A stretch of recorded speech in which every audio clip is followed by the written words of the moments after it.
Good evening.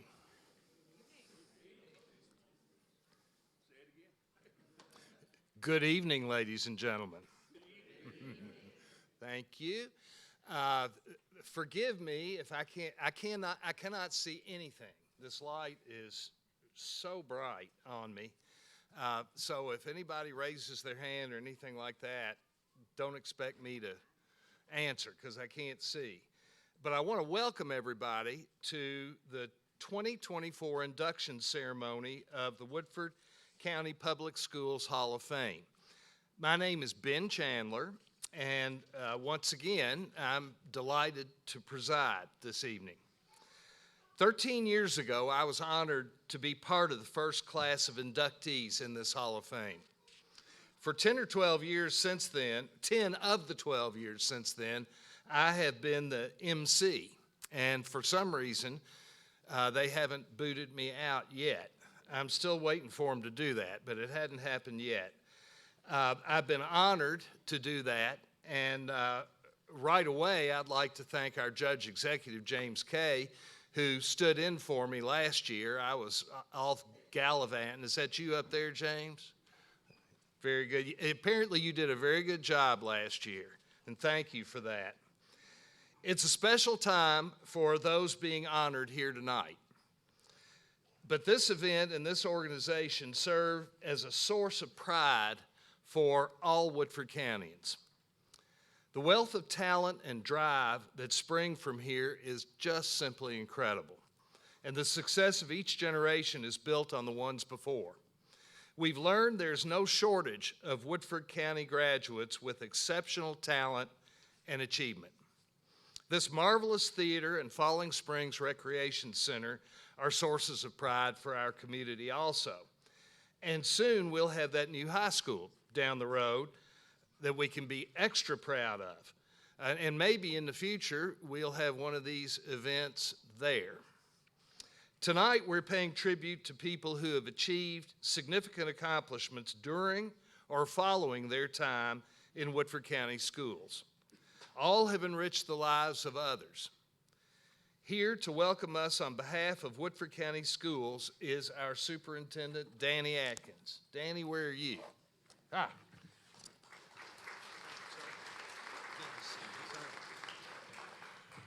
Once again, I find myself in an old Eastern Kentucky saying here, between a rock and a hard place. I'm having to follow another true Woodford County legend here in Mr. Chandler. He does a great job every year with this, and we did miss him last year, but just does a great job. I do appreciate that he pointed out our new high school. I know last year I made you a promise that we would be in there having this ceremony this fall. We were a couple months behind. Had Mr. Gibson been able to put this thing off till December, we'd have been over there and we would have been able to take you through, but we're very excited for the new high school, and I think it will be a showpiece for Woodford County. As we gather here to celebrate the 2024 induction class of the Woodford County Public Schools Hall of Fame, I'd like to be probably not the first, but at least among the first to congratulate you.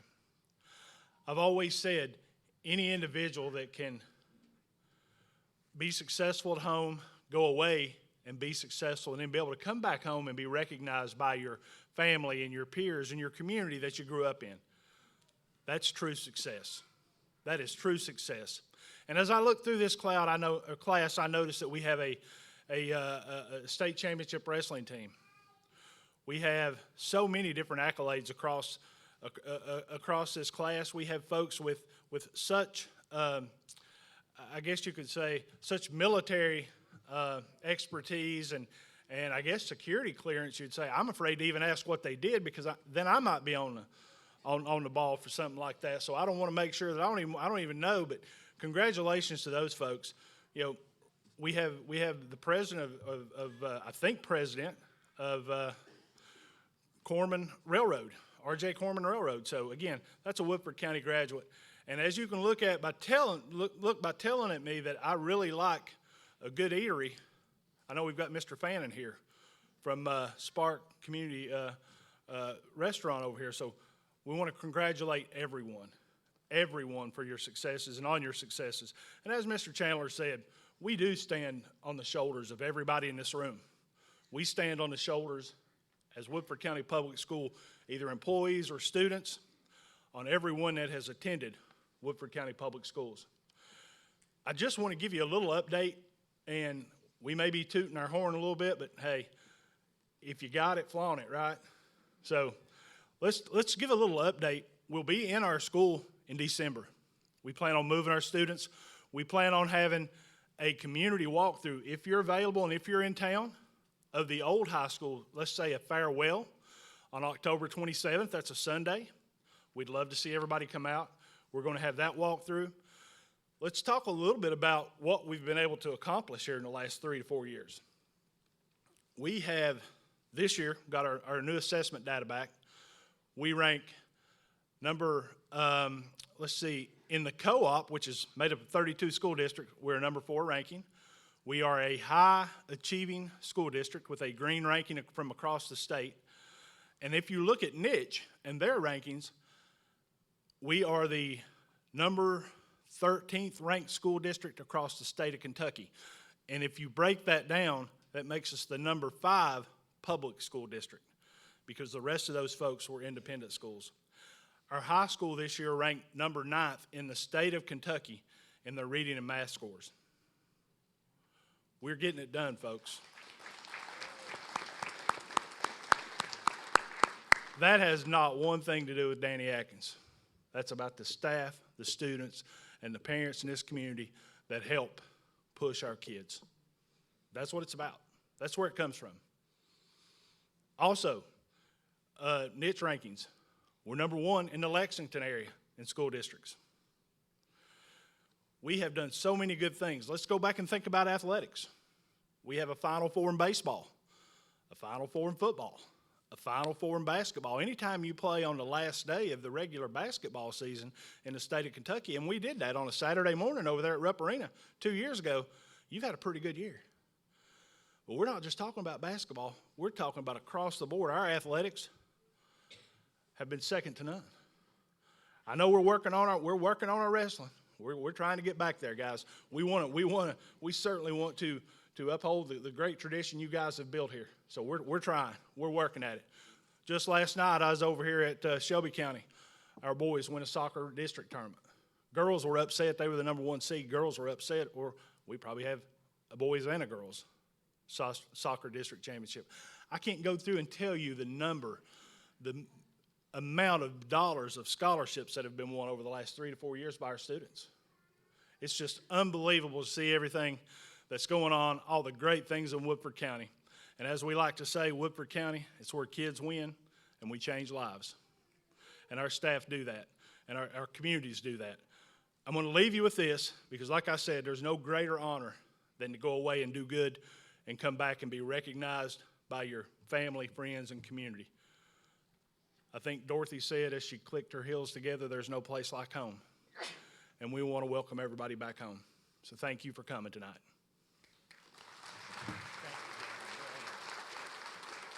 Oh, and we got a football game here in a minute if anybody wants to come. So I'm going to try to run off to that.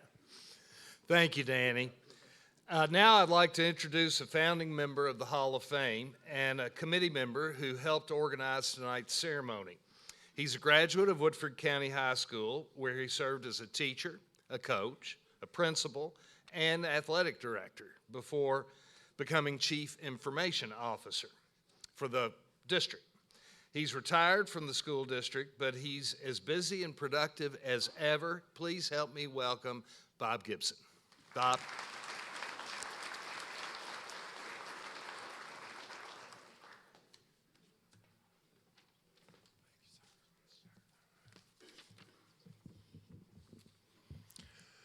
Well, welcome to our wonderful evening in 2024. We're glad to have everybody in the house and look forward to our presentation here in just a minute. The Hall of Fame Committee and I are excited to be here, and we're ready to honor the 2024 inductees. My vision for the Hall of Fame began in 2008, which led to the creation of this amazing organization, and now we are set to induct our 12th class. Our committee works year-round to identify Woodford County alums and friends worthy of recognition. to gather the needed information and to plan for this event. Please help me acknowledge the members of our wonderful committee after I mention their names. The fantastic co-chairs of the committee are Sharon Tippett and Nancy Duncan.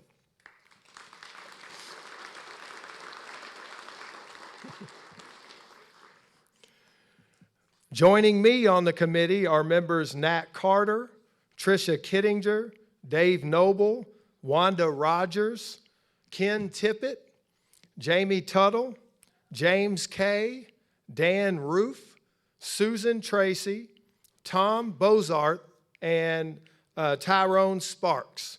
Committee members, please stand to be recognized.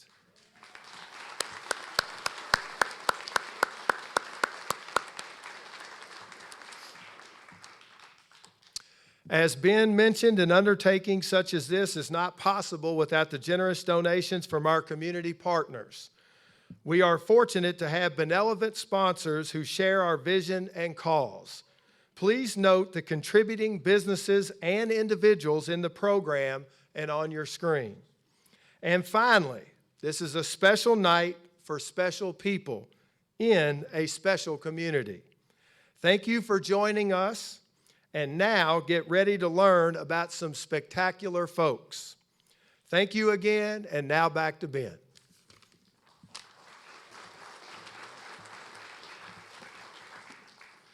All right, now it's time to introduce the 2024 class of the Woodford County Public Schools Hall of Fame. These individuals will receive a plaque tonight and a mention in the Woodford Sun. But their names, their contributions, and their hometown stories will long be shared with Woodford County students and residents. And tonight's ceremony is being live streamed for the rest of the world and will be archived for future viewing.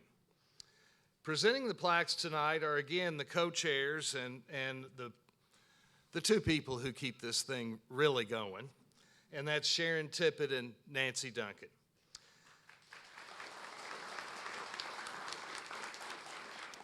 We will begin with the category of academics. The first person that we want to honor tonight is Kyle Fannin. Kyle, some of you all know who that is. He came to Woodford County in high school in 1992 to teach social studies. It was a career change for the 36-year-old Fannin, a recent graduate of the newly revamped Masters of Arts in Teaching program at UK's College of Education. The transition to teaching turned out to be a calling, and for the high school students of Woodford County, a blessing. His 24-year legacy is the enduring impact he made on his students and school, which is still there today. Those years were filled with energetic teaching at its highest level. He taught the gambit of social studies courses, and over 1,000 students gained college credit through his AP courses. All his courses were tailored toward active student involvement. Discussions were lively, and students' opinions were welcomed, valued, and held accountable. At times, he taught themes instead of chronology. His school-wide mock elections, based on national and state races, addressed the entire political spectrum, and winners many times were split across the board. In 1992, his Global Issues class was chosen by PBS to be part of a nationwide pilot project, the PBS Student Caucus, in which they debated with students from throughout the United States. Kyle was one of the first in the Woodford County system and the state of Kentucky to become a national board-certified teacher. In 2001, he was named the Kentucky Social Studies Teacher of the Year. In his first year, Kyle became coach of the WCHS academic team, and they were in for a major overhaul. The previous year, the Brain Jackets had a 1-11 record, and that one victory, according to a 92 Jacket Journal article, was unexpected. Kyle immediately recognized that the team needed to be competitive and this led to rigorous practices, strategy, roster expansion, and faculty involvement. He immediately identified a rival, Franklin County. He had noticed that many times in competition, his students didn't attempt an answer and concluded that most members of the academic team were not used to being wrong and weren't answering. His strategy: if you have a clue, it's probably right. In my case, I'm not sure that's right, but there we are. He encouraged answering, even if they were unsure. For the next 24 years, the Brain Jackets soared, crushing rivals, including powerhouse Dunbar. They dominated the district, had multiple state placers, regional and state champions, and rose to state and national prominence, being rated as high as 8th in the nation. Former team member Kaylee Hicks summed it up in her message to Mr. Fannin. You inspired us to study longer, strive harder, and attain much more than we ever imagined. I was proud that all 3 of my kids managed to make the cut and serve on that team with Kyle Fannin, and I can personally attest to the incredible amount of added advantage it gave them. For 15 years, Kyle also became a central figure in reviving the school's U.S. Capitol trips, including taking students to 2 presidential inaugurals. He was co-chair of the Social Studies Department, a member of the Site-Based Council, and helped design a thematic approach to teaching U.S. history, which remained in place at Woodford County High for a long time. In 2014, Kyle created a community activism class at the high school to challenge seniors to get out of the classroom and contribute to positive community development. Looking to reignite downtown, they decided they wanted to create a more exciting and appealing for sales for all of its people. They planned a pop-up event which would attract people, especially young people, downtown. And thus, the idea of Spark was sparked. The first year was a huge success, as was 2015 and 16. The downtown merchants wanted them back the next year. Class member Michaela Hood summed it up.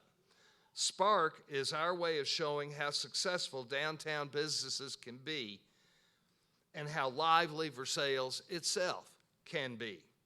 From Kyle's community action class, the seeds have been sown and a fire started for the revival of downtown. In 2016, Kyle joined longtime social studies all-stars Terry Morford and Susan Carey in retirement. It was, as the WCHS Jacketeer noted, the end of an epic. Kyle taught over 3,000 students and impacted thousands more in many ways. His footprint is a permanent part of WCHS history. Andy Smith successfully took over Kyle's community activism class and continued the Spark events, inspired by the community space they had created. A core group of students sensed a dire need for something permanent. They brought Kyle back on board, and the result is today's Spark Cafe. In 2023, WCHS invited Kyle back to deliver the message at the Thanksgiving Assembly. At the podium, he suddenly realized he didn't have his reading glasses to see his prepared remarks. And I can tell you, that's a problem. No, not for Kyle. He knew WCHS, its history, achievements, and potential. So his message to everyone was a typical Kyle Fannin from the heart improvisation. As you move into the new school building, you have an opportunity. It's up to you, students, teachers, staff, and administrators, to get back to and take with you the greatness that has been Woodford County High School. And Kyle, you have been a part of that greatness. Will you please join me, everybody, in welcoming Kyle Fannin to Woodford's Hall of Fame.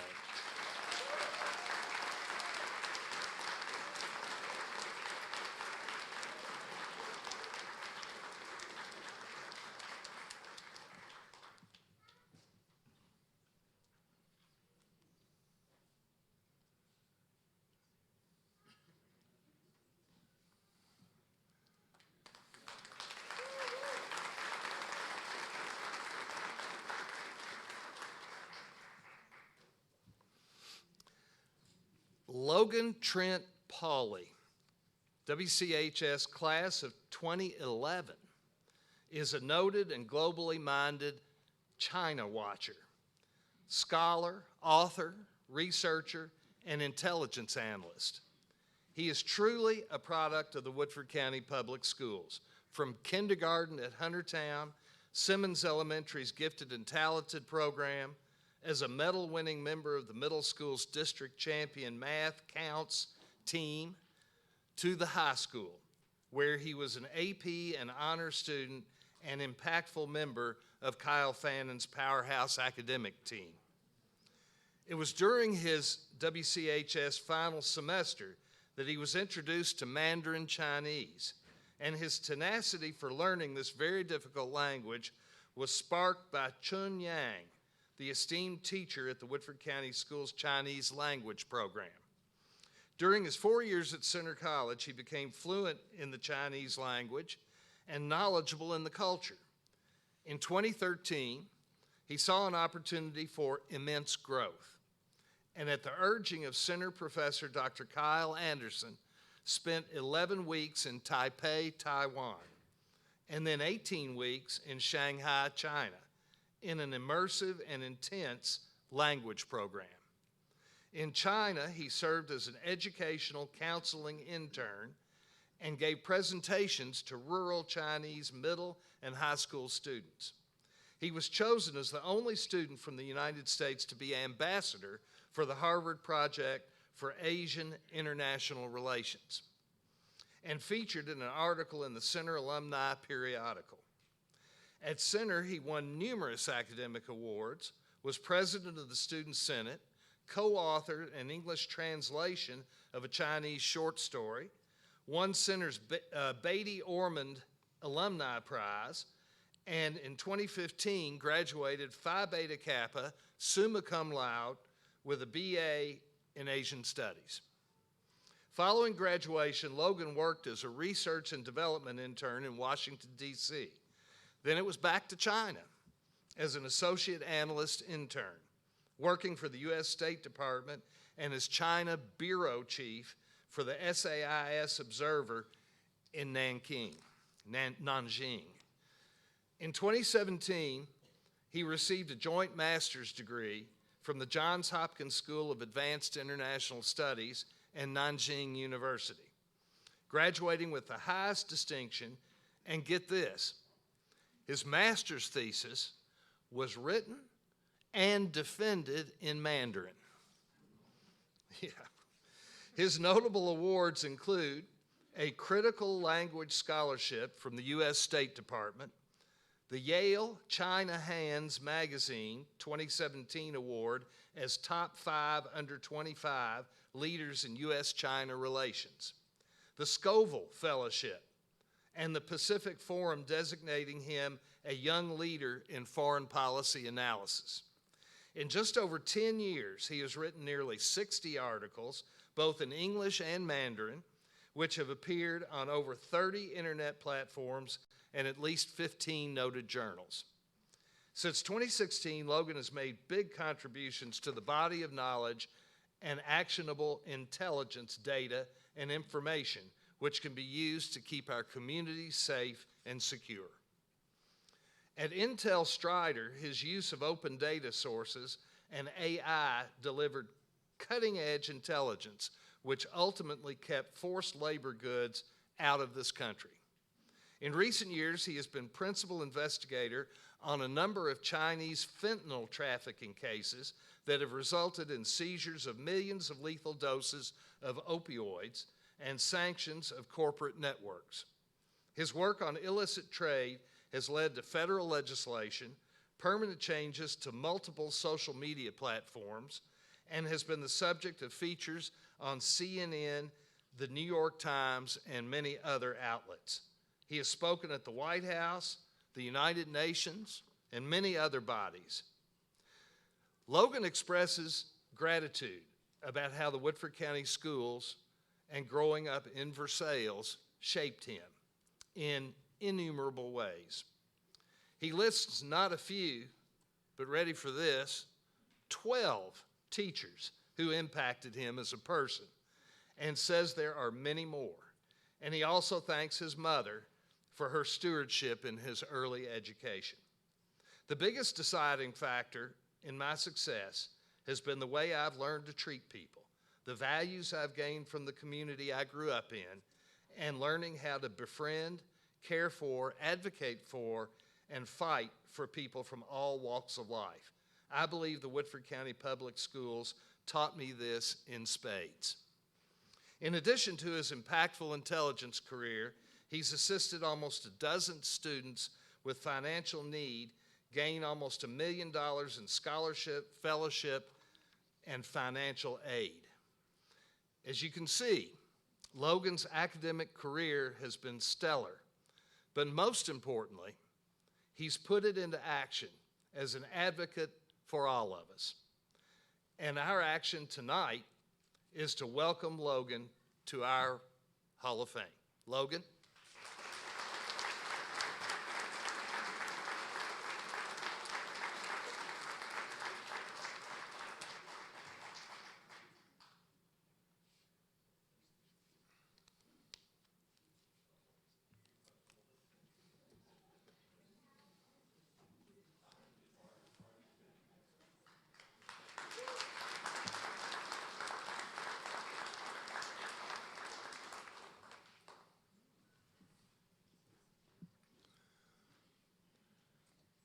Next is Art and Humanities, Arts and Humanities.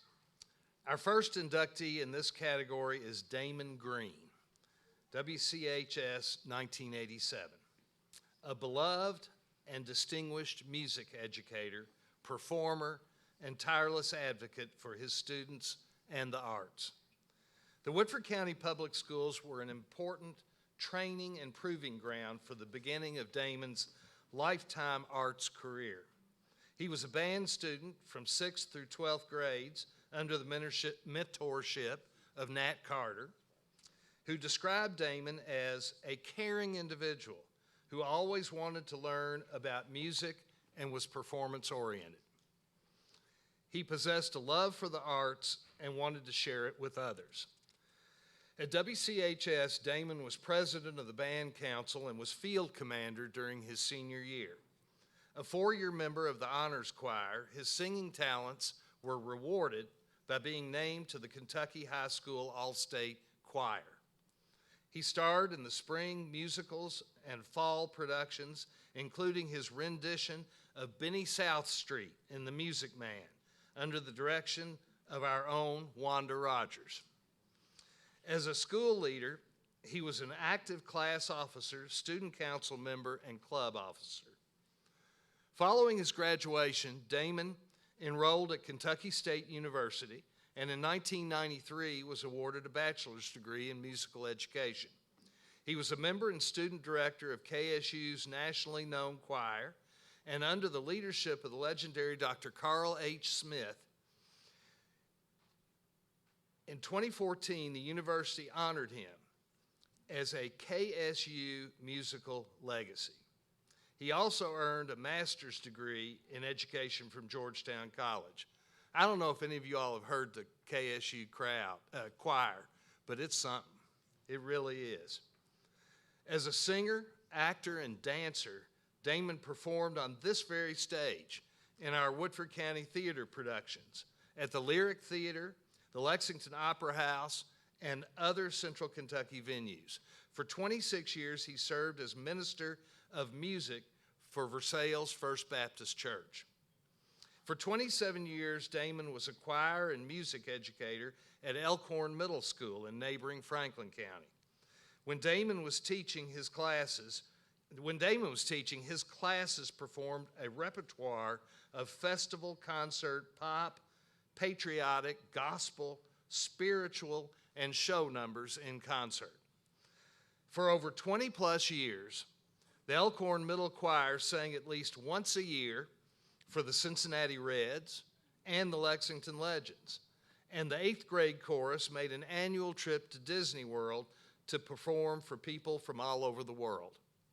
The musical timeline he created for his classes was featured in a KEA newsletter. Damon's former students share stories of how Damon sparked their passion for music and inspired them to be a better person in everything they do. Sue Sheridan, a visual art instructor at Elkhorn Middle, related how one student told her Damon was the only reason he came to school each day. Other students described Damon as a light in their lives. In 2017, Damon was diagnosed with cancer. The students in Damon's classes were shattered at the thought of losing this person from their lives. After the nerves and a flow of tears, Damon Green told the class to dry their eyes and open their hearts to song, and they sang, "Lift Every Voice and Sing." Elkhorn students raised more than $1,000 for the Markey Cancer Center, where Damon was a patient. After treatment, Damon became cancer-free, continuing teaching, and in 2019 was recognized as the Franklin County NAACP Man of the Year. Unfortunately, the disease returned, and on April 6, 2020, he passed away. Besides the obvious grief, there were many tributes. A parade was held in his honor. Elkhorn Middle plays the Damon Green Memorial Football Bowl each year. Elkhorn also renamed its auditorium the Damon Green Theater. Franklin County High School now offers the Damon Green Music Scholarship. And Versailles First Baptist held a celebration of his life and legacy. With almost 3,000 Facebook friends, there were multitudes of online tributes. Damon was such a big part of his school. Sue Osterloh, who worked with Damon, summed it up best. His presence at Elkhorn Middle will always live within those walls. Damon's presence will also live on in the halls of Woodford County High, at KSU, and at Versailles First Baptist, and in the theaters and venues where he performed. And tonight he enters another hall, our hall. Please welcome Damon Green to Woodford County's Hall of Fame. And do we have...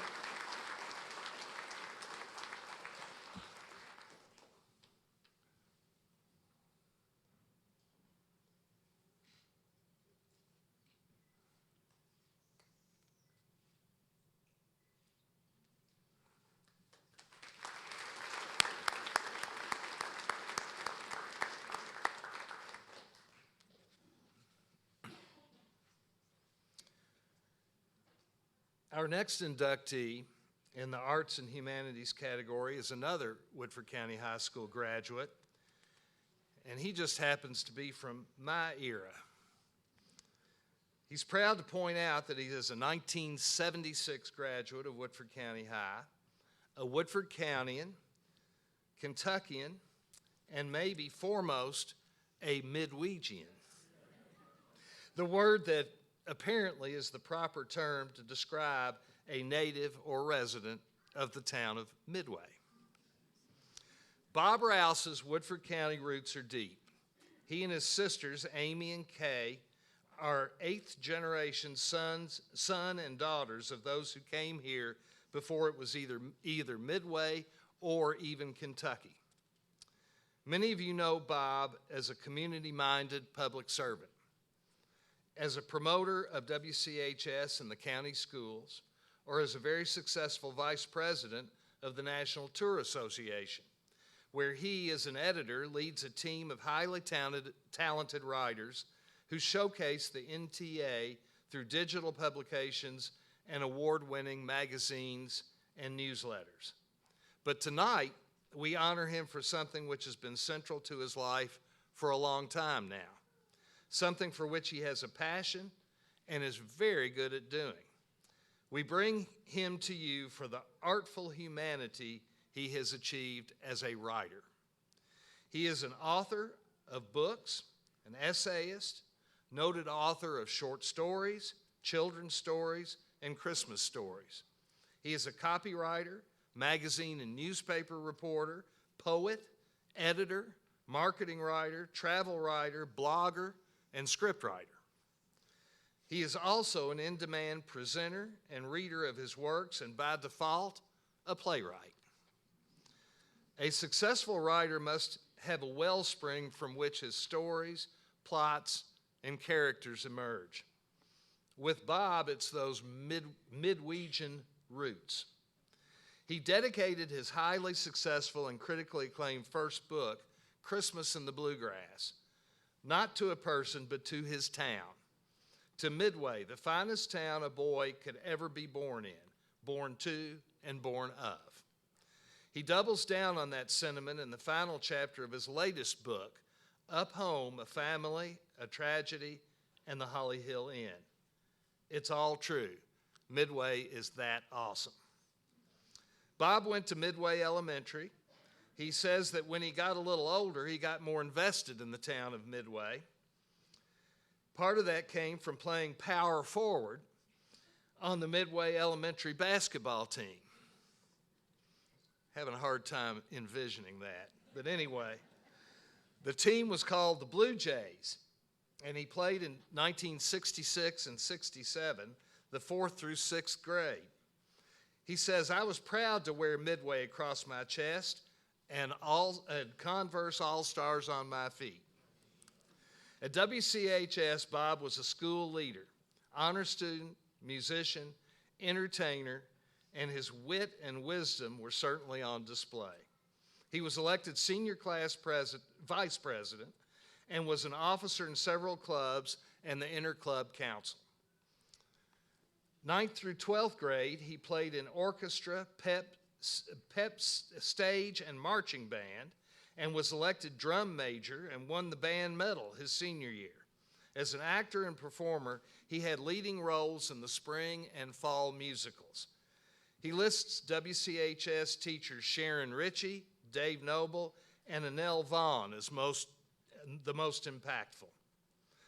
Bob then attended Transylvania University. He was a member of Phi Kappa Tau fraternity, serving as vice president during his senior year. He represented Phi Tau on the Interfraternity Council, serving as Rush chairman for the university, and he earned his BA in 1980. He earned a master's degree from the University of Kentucky and served from 1991 to 97 as an administrator at Midway College.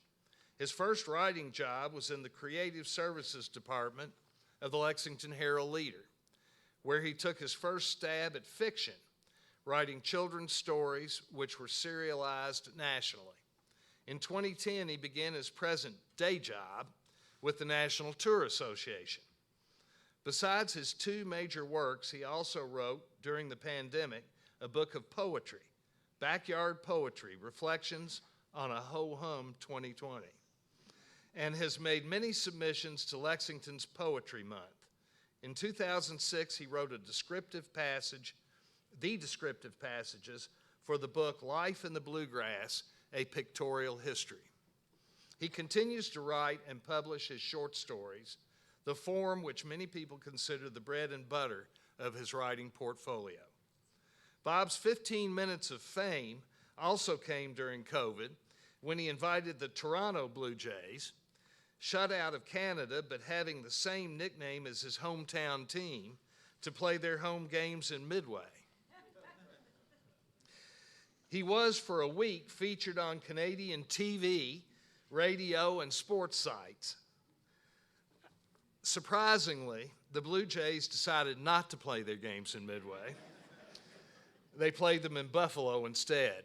Can you imagine that? Stating that he does some of my best writings in spates of 400 words, he has since 2014 written a blog of a Midway mind with over 100 submissions. As an original member of the WCPS Hall of Fame Committee, now retired, he wrote the Hall's press releases, newspaper articles, and was a biographer par excellence, as he penned the Hall of Fame scripts of over 102 inductees and 10 groups featuring over 159 individuals. Quite a feat, and entirely the reason that I kept doing this. Without his scripts, no chance. Continuing to live in his beloved Midway and enjoying his growing family, Bob is humble about all the accolades coming his way. I'm strictly small town, small time, but I do enjoy making my neighbors laugh and think and care about this special place. Well, Bob, we've got one more special place for you, my friend. Come on up as we welcome you to Woodford's Hall of Fame.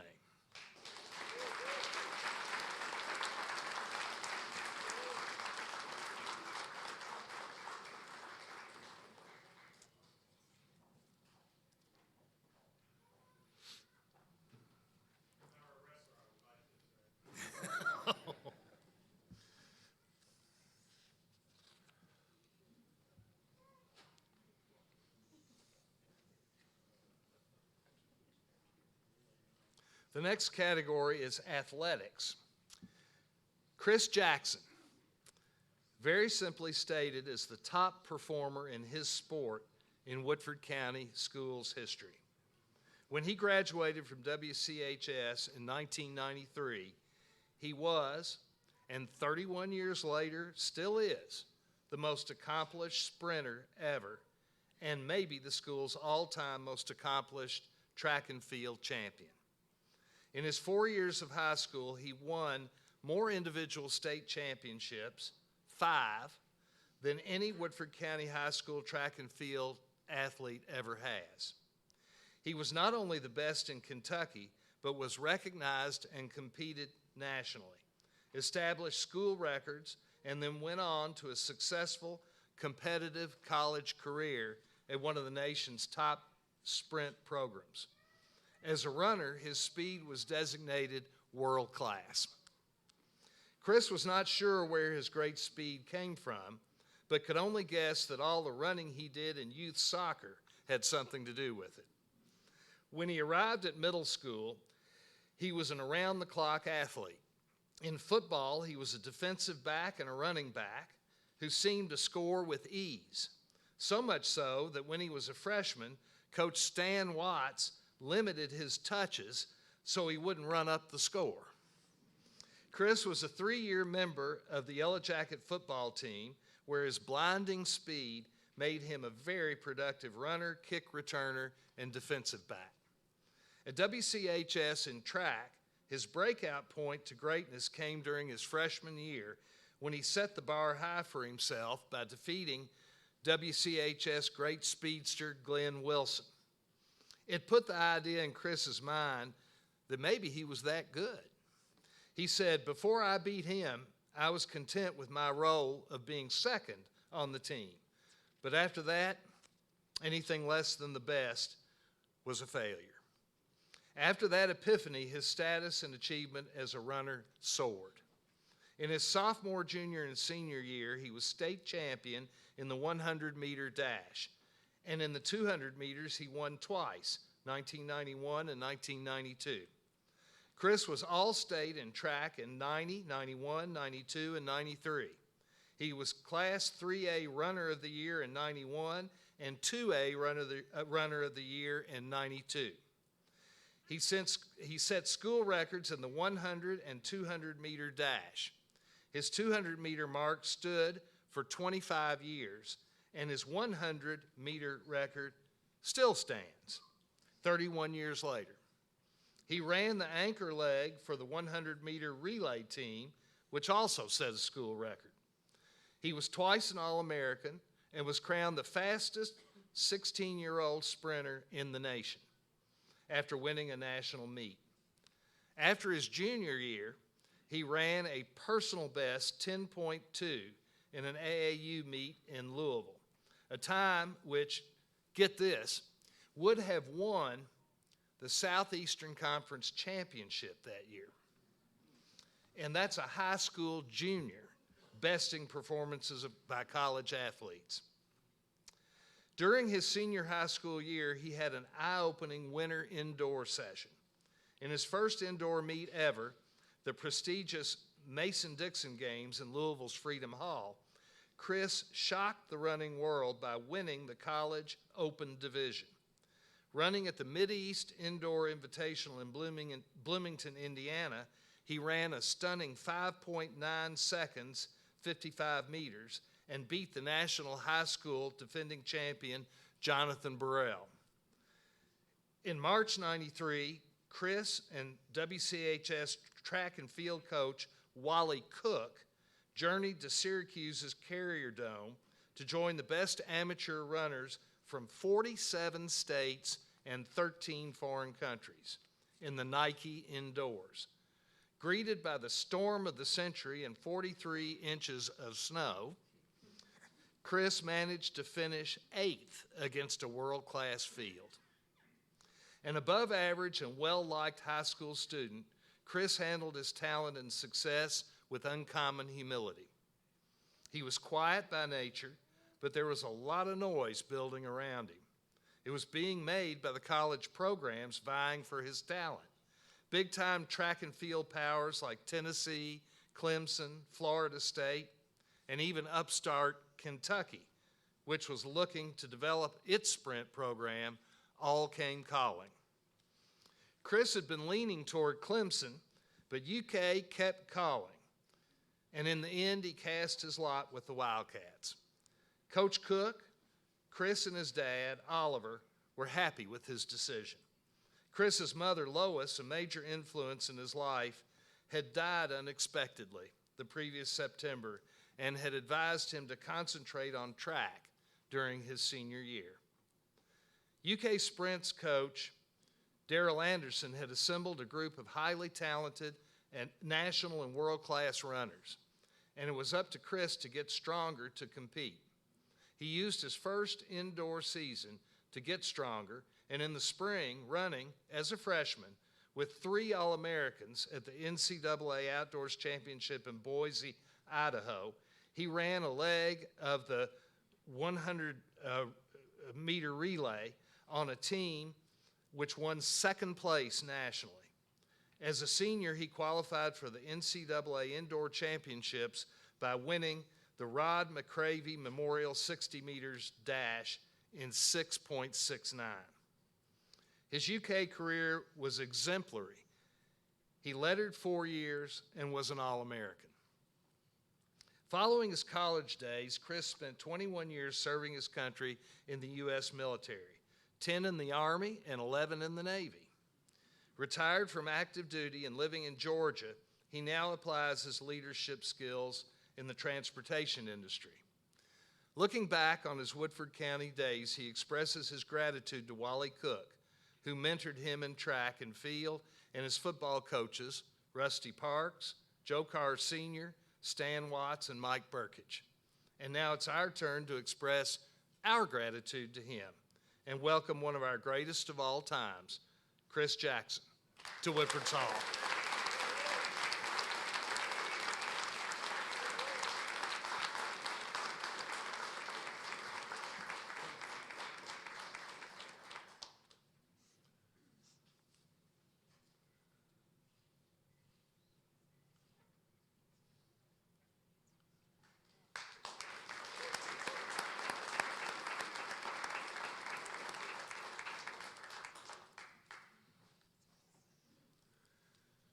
Our next inductee is one of the top Woodford County girls scholars, soccer players of all time.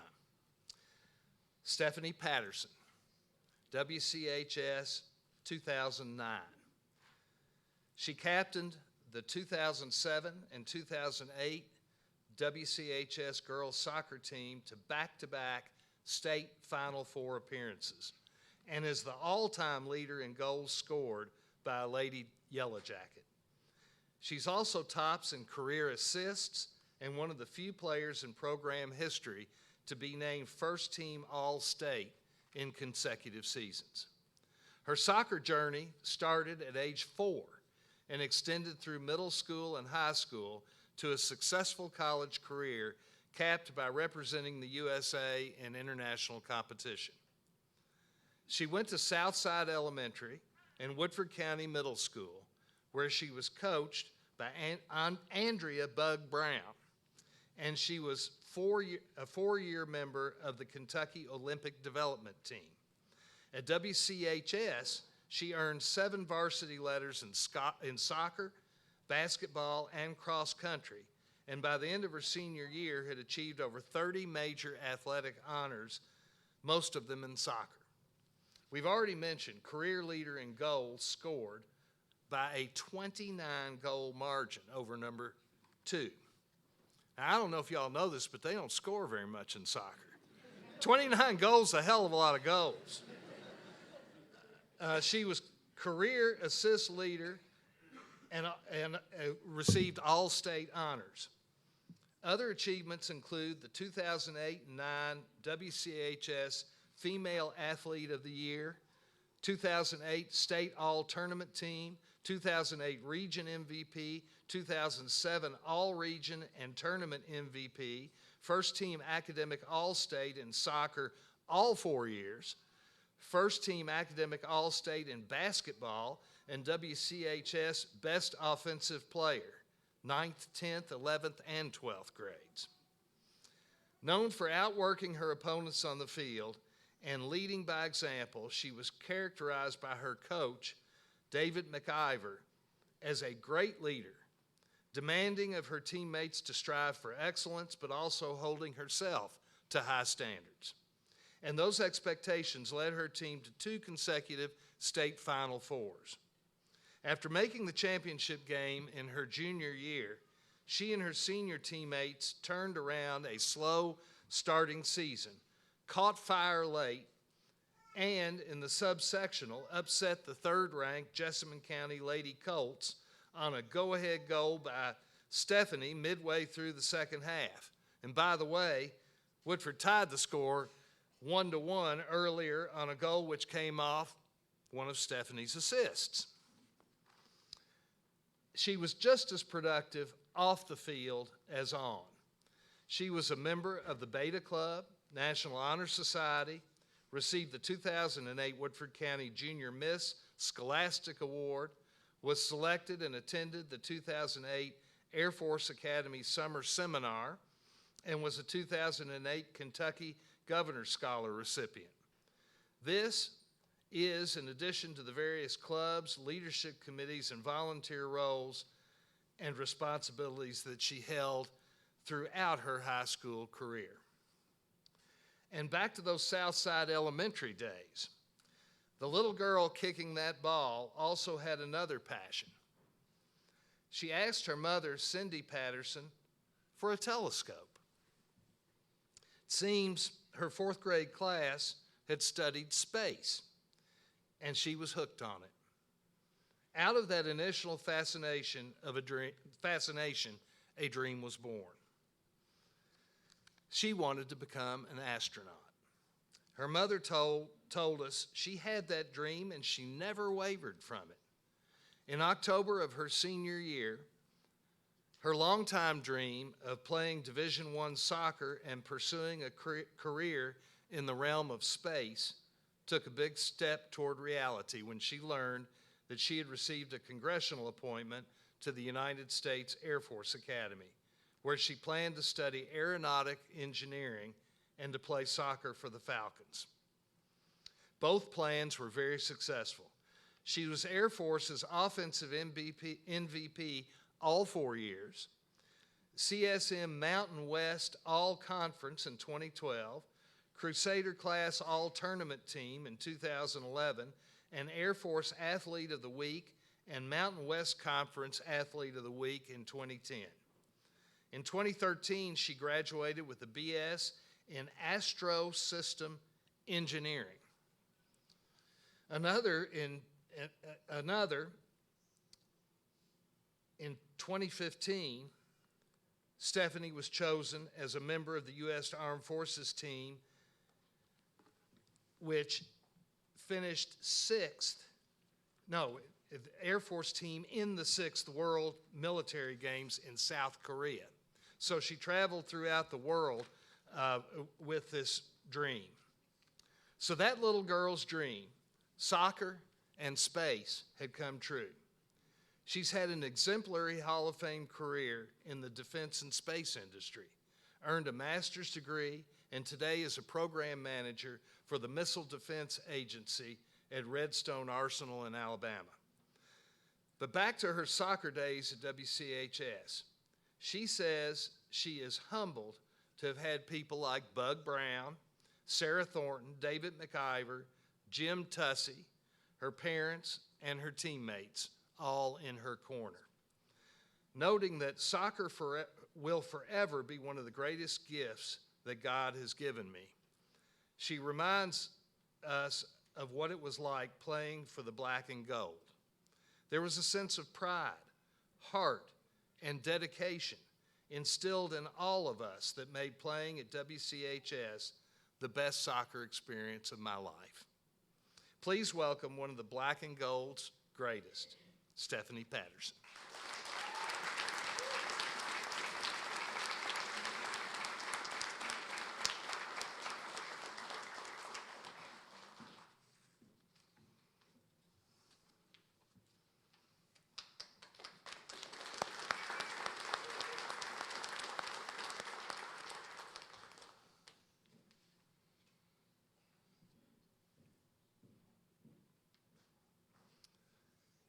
Next, we honor outstanding alums for their career achievement. Anthony Tony Burke's story is one of uncommon valor, courage, and excellence in service to his country. And it starts in Woodford County, where he went to Pisgah Elementary, Woodford County Junior High, and graduated from Woodford County High School in 1984. He was so admired by his classmates at WCHS that the school yearbook, the Jacketeer, did a full-page feature on him. Although maybe foreshadowing his future career, they presented him with an alias. But it's Tony, and this is straight from the yearbook, and it begins. Once upon a time, in a place called Woodford Kingdom, there lived a little prince named Johnny Yellowjacket.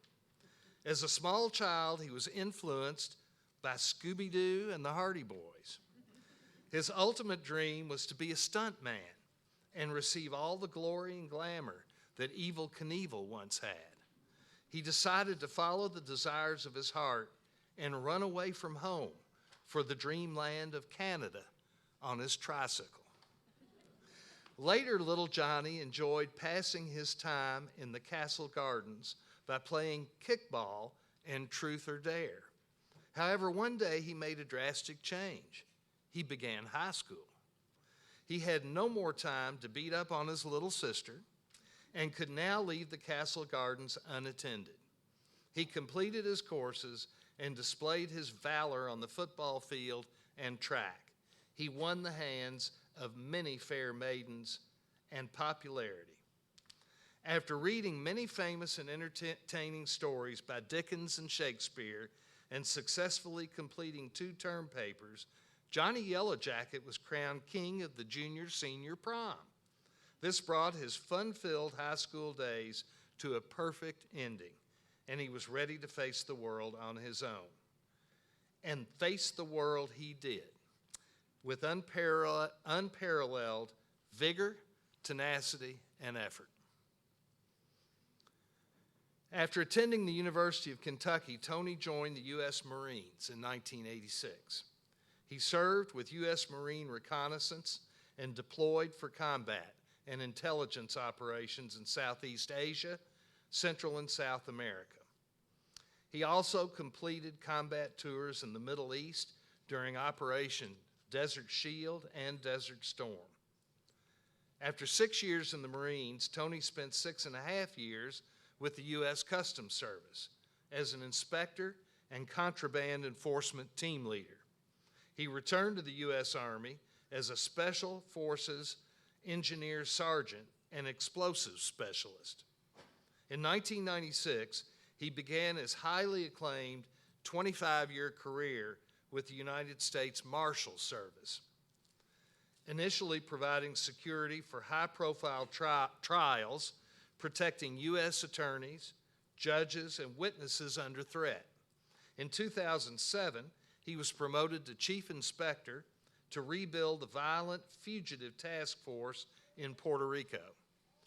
Regarded as one of the finest manhunters in the history of the U.S. Marshal Service, Tony served as a supervisory inspector for the Pacific Southwest Regional Fugitive Task Force, which consisted of 22 different agencies. That is a big job title. But as Tony said, my overall objective in life is not achieving a rank or title. He was not a desk jockey. He was on the ground with an uncompromising work ethic, and in his career, he had over 1,000 apprehensions of dangerous or violent fugitives. Kevin Michael, a retired Deputy U.S. Marshal Operations leader, gave us one example of Tony's motivation and drive. He successfully apprehended one of my fugitives who had been on the run for nearly 9 years. The fugitive had fled to the state of Massachusetts, taken on a new identity, and remarried in California. I sent Tony a long shot lead, which was 2 hours away from where Tony was. He quickly assembled a team, and the fugitive was taken that evening. Tony was tireless in his quest to bring justice to crime victims and their families. Even though he didn't seek them out, he earned many prestigious awards, including recognition by the Director of the Marshal Service, the Federal Bar Association, and the Attorney General of California. Working in retirement as a contractor for the U.S. State Department in El Salvador, Tony led an operation that seized and destroyed over $92 million worth of cocaine. It was in El Salvador that Tony passed away unexpectedly on August 2nd, 2023. He was truly one of a kind. Despite the bad Tony persona that he loved to project, Tony was one of the most intelligent, generous, caring, and empathetic people you could ever meet. Unless, of course, you were a violent criminal on the run from the law. Tony was a true hero to many, including his little sister Candy, and who has reminded us just who he was in his own words. Many people may not remember the last 5 presidents of the United States, but will always remember someone who inspired them, helped them in life or in a time of need. My goal is to be that guy someone remembers throughout the rest of my life. And she sums it up, Tony, you were that guy to so many. With us tonight representing Tony is his sister, Candy Rollins, as we welcome him to our Hall of Fame.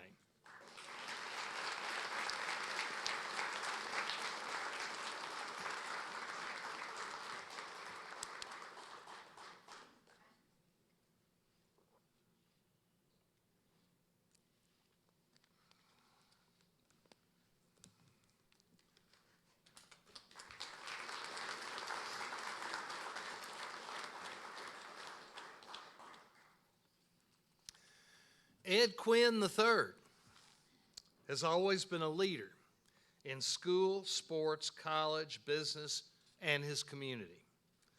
Today, Ed, a 27-year veteran in the transportation and manufacturing industries, is president and CEO of the R.J. Corman Group based in Nicholasville, Kentucky. In this capacity, he leads a group of companies which are national leaders in railroad services and has over 1,200 employees in 22 states. His leadership has always been impactful, and we begin his story at Woodford County High School. At WCHS, his 4 years were marked by scholastic, athletic, and school-wide leadership success. His classmates elected him class president in his sophomore, junior, and senior years. He was a 4-year member of the Student Council and also served as parliamentarian and vice president.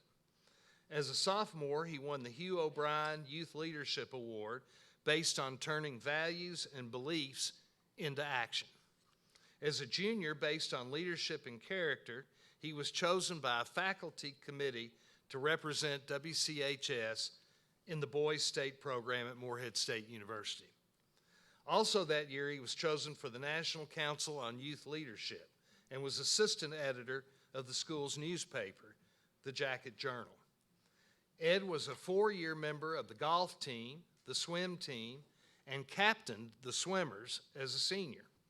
He was Beta Club secretary, and his class chose him most likely to become president. He never became president of the United States. I think there's still time, Ed. But at every level, we could actually use a good candidate, by the way. But at every level, he has served as president or vice president of the organizations and the groups that he has led. His graduation message to his senior classmates was, "Understand that change begins with the individual." Following his WCHS days, Ed received a congressional nomination to the United States Merchant Marine Academy in Kings Point, New York. Ed entered as a member of the class of 1994. Once again, Ed proved to be an active leader. He was first-class president, second-class president, and third-class secretary. He was also a member of the Midshipman Council and participated in varsity swimming, varsity water polo, and varsity golf.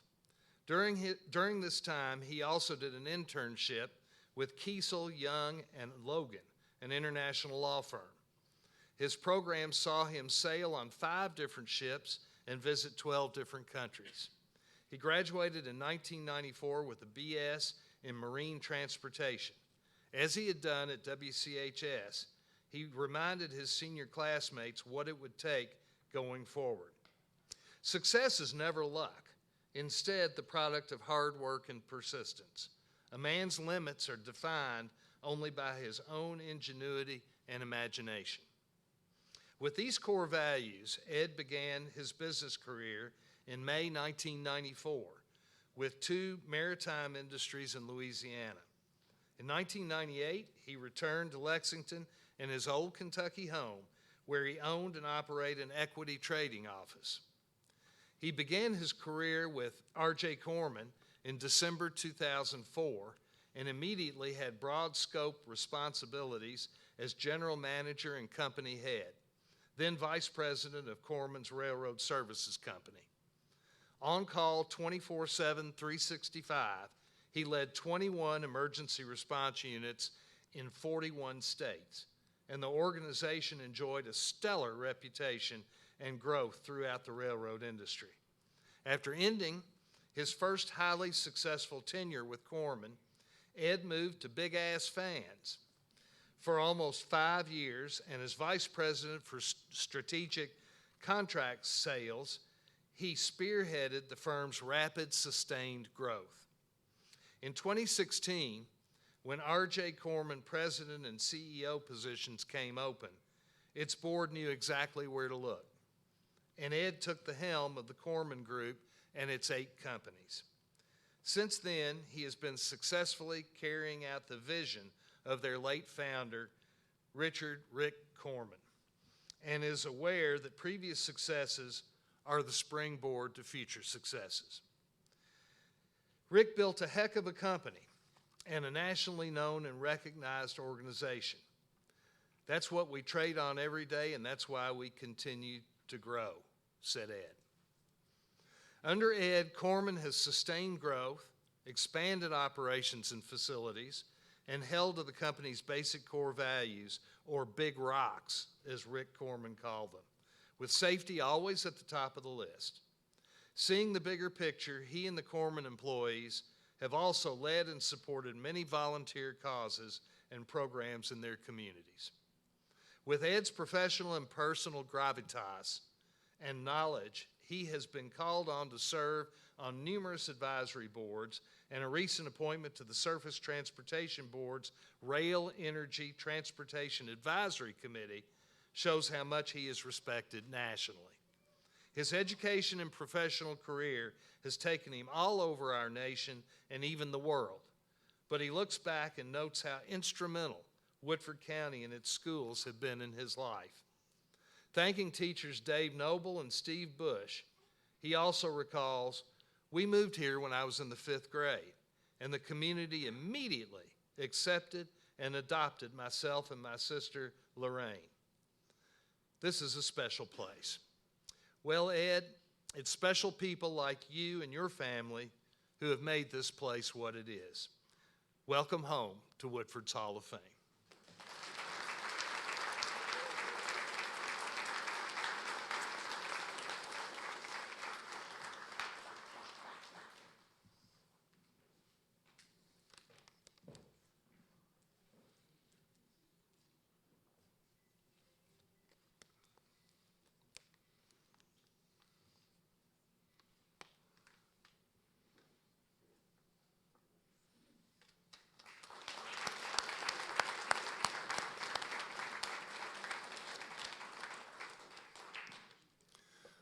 Almost done, folks.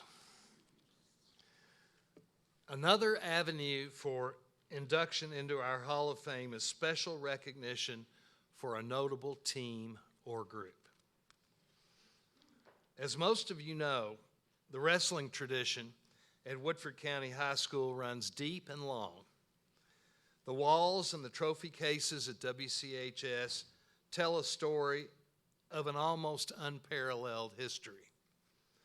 13 state championships and at least 63 individual champions.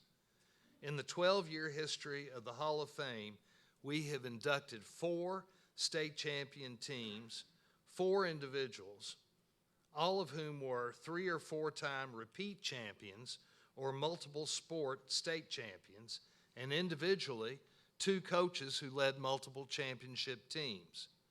Tonight, we honor another of our teams, one which isn't in the conversation for being ranked one of the best of the best. Under the direction of Rusty Parks and Joe Carr Sr., the 1993 Matt Jackets, in overwhelming fashion, won the school's 6th state championship. Ranked number 1 all year, the Matt men smashed the competition and set 5 state records by having 7 state finalists, 10 state placers, the most points scored, the youngest state champion, and the biggest win margin ever. Highlights during the season were an overall 24-0 dual meet record and capturing their first WCI title since 1982. They also won their second dual state title, the King of the Bluegrass tournament, and were runners-up in the highly competitive Corridon Individual Invitational. The state champs also won their 10th straight district and, overcoming a flu bug running through the team, their 9th straight regional crown, qualifying 12 wrestlers for the state. Individual state champions were Joe Carr Jr. in the 103-pound weight class. He became Kentucky's first 8th grade state wrestling champion. And as the final buzzer sounded in his match, his father and coach, Joe Carr Sr., attired in a double-breasted suit, celebrated by doing a cartwheel backflip on the mat. Other champions were Robert Kemper at 160, winning his 2nd state championship, and second-year wrestler Matt Hecker at 171. Runner-ups were Morgan Chapman, 119, Sean Meckley, 125, Jimmy Knight, 130, and Dion Washington, heavyweight. State placers were Cody Stewart, 4th at 112, Nathan Schilling, 4th at 135, and Kent Berry, 5th at 189. Coach Parks said, "I'm proud of our placers, and Brian Perry, 145, and Jeremy Arnold, 152, both of whom wrestled real hard down here." Parks was voted State Wrestling Coach of the Year by the Kentucky Coaches Association, but was quick to give the credit to his assistant coaches and team. Without our assistants, all the things that not only I have accomplished, but our program accomplished, would not have been possible. Those stalwarts were 12-year assistant Joe Carr Sr., paraprofessionals and former WCHS wrestlers David Graves and Tommy Castle, with valuable help from Buck Stewart, the Woodford County Middle School coach. It was the school's first state championship since 1977, when Parks had been an assistant. The first for Parks and Carr, whose team had come close 6 of the last 7 years, and it opened the gates to 7 more state championships and 4 runner-up finishes in the next 13 years. Coach Carr summed it up. All I can say is, what a year. The achievements of this particular group of young men has made it a great year for us.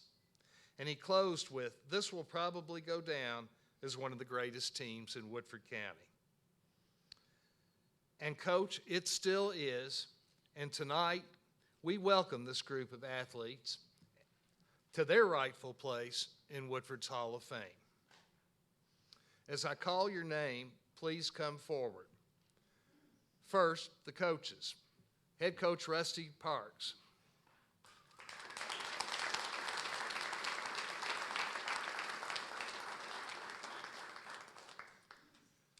Assistant coaches, Joe Carr Sr., David Graves, and maybe someone here representing Tommy Castle.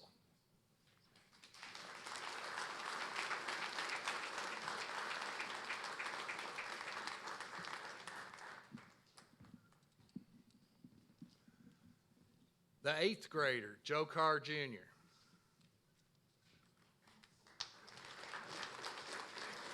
Hey, Ellie. Sophomore Cody Stewart.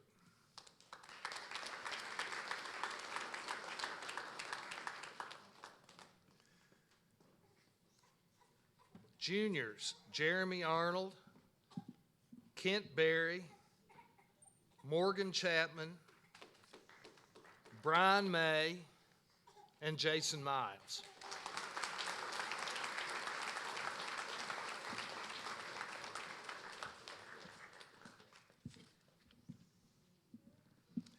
And seniors, Matt Hecker, Robert Kemper, Jimmy Knight, Sean Meckley, Nathan Schilling, and Dion Washington.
Well done. Well done, guys.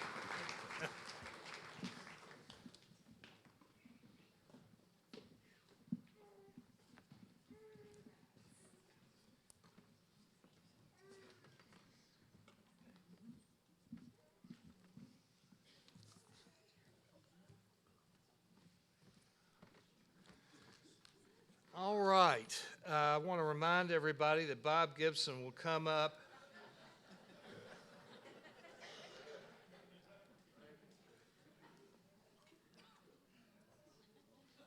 I don't have to remind everybody, do I? Our induction ceremony is nearly over, and I know that the newest members of the Woodford County Schools Hall of Fame are proud. But tonight, all of us can stand tall and share a little bit of that spotlight. For these stars, they didn't get where they are by themselves. Each of them was inspired, instructed, and energized by wonderful people in this community. Parents, teachers, coaches, classmates, and colleagues.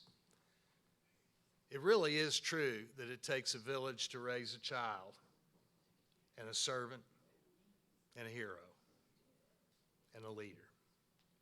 And goodness knows Woodford County does raise remarkable people. The doors to the Hall of Fame remain open, and the story of Woodford County continues to be written by the people who populated schools and those who stand beside them. Congratulations to all of you. Thanks, and good night.